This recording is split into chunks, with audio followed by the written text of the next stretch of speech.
George Bati. Jatend migepe Musalia Mudavadi koni piny Kenya nitiere opara makare mararakore gi midhiero mar nok mar chiemo e pachoka. Musalia moloso Mombasa koni wach lokruok mar chal kor lwasi en achiel kuom gigo ma osekelo midhiero ne thurka, kendo jiwo tend counties mondo jol jopur matindo yor tiegogi e yore mag tiyo gi lony manyasani e jiwo pur mabiro kelo keyo makare. Odani watude kod jafwambo marwa Joja oko mondo miwane ler mathoth kowuok e gwenge mag Mombasa kama nyaka gie sani ne olwe wach mar romo mabende kata romo gi twak mar jotend migepe Musalia Mudavadi mabende okoni piny owacho nigi singo mar neno ni piny Kenya obedo gi chiemo moromo e pachoka. Joja oko thuolo koro en mari mondo inyiso ni to romo ma jotend migepe Musalia Mudavadi oyuore gwenge makodho nam chumbi lose ang'o hie, to singo mage ma oketo ni gidhi timo ahinya mar neno ni piny Kenya obedo gi chiemo moromo kendo duoko piny pek mar ngima mabende ng'eny ne jo Kenya yuago idho mar nengo mogo koda mwandu mamoko ma itiyo godo e udi mapile ka pile kaka chiemo. Joja oko. Erokamano ahinya George Bati, awinji maber kowuok e kaunti ma Mombasa. Mana kaka iwache no wantiere gi jotend migepe mano Musalia Mudavadi mane yawa yanga romo makelo kanyakla jogo manie sekta mag chiemo kaachiel kod riwruok mar World Food Program mamano mosebedo ka ng'iyo weche mag chiemo e piny ngima. Jatend migao okone nyaka sani piny Kenya noyudo ng'ikruok mapek ahinya to chutho ka en kaluwore gi wach lokruok mag kor lwasi mano climate change. To kata kamano okoni tudruok magisebedo ka gitimo gi World Food Program gineno ka koro nyago olemo ni mar okone nyaka sani endi nitiere moko kuom chenro magiketo mar neno ni girakore gi midhieche mag kech e pacho kaendi.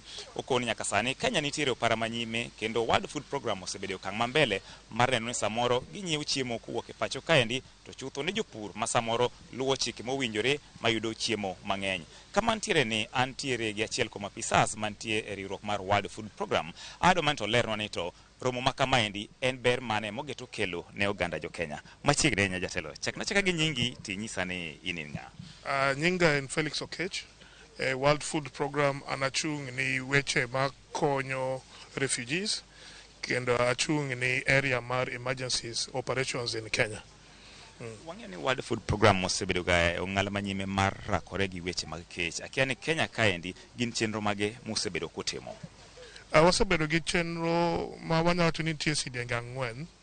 Achiel en mar refugee gi emergency no ma wasebedo ka wakonyo refugees ma sani wan go Dadaab gi Kakuma gi area miluongo ni Kalobey.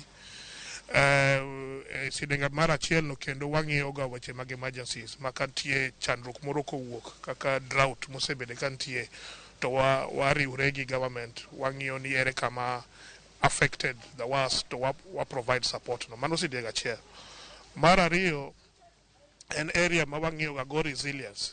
Resilience en dongere to resilience en area ma wang'iyo ni ere kaka wanyalo tiyo gi jopiny mondo gibed e situation moro ma kata ka wach moro wuok to wach mar oro kowuok to ginyalo survive ma ok ochuno ni nyaka konygi. Koro resilience kanyo wang'iyo ga gik moko kaka watiyo gi county governments gi national governments, gik moko kaka loso weche meg irrigation, konyo farmers gi weche makamago.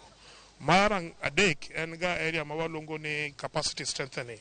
Ma koro watiyo gi county governments gi national governments mondo wakonygi watiyo kodgi mondo gijiw systems ma gitiyogo policies gi weche makamago. To mar ang'wen en ga area mar supply chain ma en weche mag logistics kabisa. Wang'iyo kaka watiyo gi joma nitie port makata dwe morumo cha wasechako nyaka tiyo gi port mar Kisumu kawo gik moko kata kwa tero Uganda to watiyo gi port kendo watiyo gi railway wa contract ga transporters weche mag kamago. Ndege be watiyogo. Koro mar ang'wen en mana area mar logistics no. Wang'eyo ni midhiero mar climate change kata lokruok mag kor lwasi en achiel kuom midhieche miwacho ni osemedo kech kata osebedo ka rocho chenro mag pur e pacho kae. Akia ni kopogore gi chiwo chiemo, wang'eyo ni nitiere gi chenro mag chiwo chiemo ne sikunde. Ang'o mutemo nyiso jopur korka weche matudo gi climate change? Ang'o gini monego bene gitimo nikech ing'eni ma en midhiero moko en Kenya kae kende entiere piny mangima. lure gi wach mag climate change koro wang'io sidenge at least what ka wang'io programs wato ang'wen go duto watimo tiyogo ma most important en mar resilience. Kendo ema area ma wadwa mondo wacho ni wadwa mondo wa expand kabisa e counties. Wan gi program iluongo ni Farm to Market Alliance kaka mano. Wan gi programs moko be ma expand irrigation schemes kata yo northeastern and wawacho ni because wach mar climate change osebiro dwaro ni wang'i kwa makini kaka watimo weche mag pur nikech okinya chano wach farming gi koth kende. Nyaka wang'i yore mogo, water harvesting, kaka watiyo gi pi, plus kata plants ma wapidho, ma wawacho ni ng'enyne ji onego bed ni temo adopt indigenous plants manyalo survive kata ka oro nitie. So that's one area. Koro nitie weche mang'eny ma wang'iyo area mar resilience.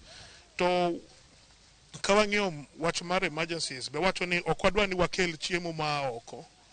Ng'enyne sani watemo timo weche miluongo ni cash transfers. Makata sani counties apar sani wa support ji 990. Wakonyo gi sana gi cash transfers. Nus, at least 50%. Moko wakonyo gi wamiyo gi chiemo matin to pesa. Bas di areas kaka Marsabit, Samburu motuo kabisa jogo wamiyo chiemo. To wacho ni ng'enyne chiemo ni wadwa mondo wabed ni wanyiewe kuom jopur mane Kenya ka. Maka wan gi jomoko manyalo puro to WFP nigi program mar nyiewo to wakonyo go joma dwaro kony aina no. Koro climate change to wacho ni mai gima nkodwa manyaka wati kanyakla mondo wane ni wabo survive nade ka wachiko mbele nikech solution ok mana nigi WFP kana government solution ntie kitwa waduto nyaka waket parwa karachiel. Watieko nitie jomoko mabe wacho ga ni kopo ni isiki miyo ng'ato chiemo pile ka kinde oro biro kinde kech obiro timiye chiemo ni ma bende samoro nyalo kelo nyawo kuom ng'ato kong'oni okay wang'ni ka oro biro ang'eni jo wad full program dhi dironwa gimoro wacham. Biparo ni ma en adieri? Aparo en adieri.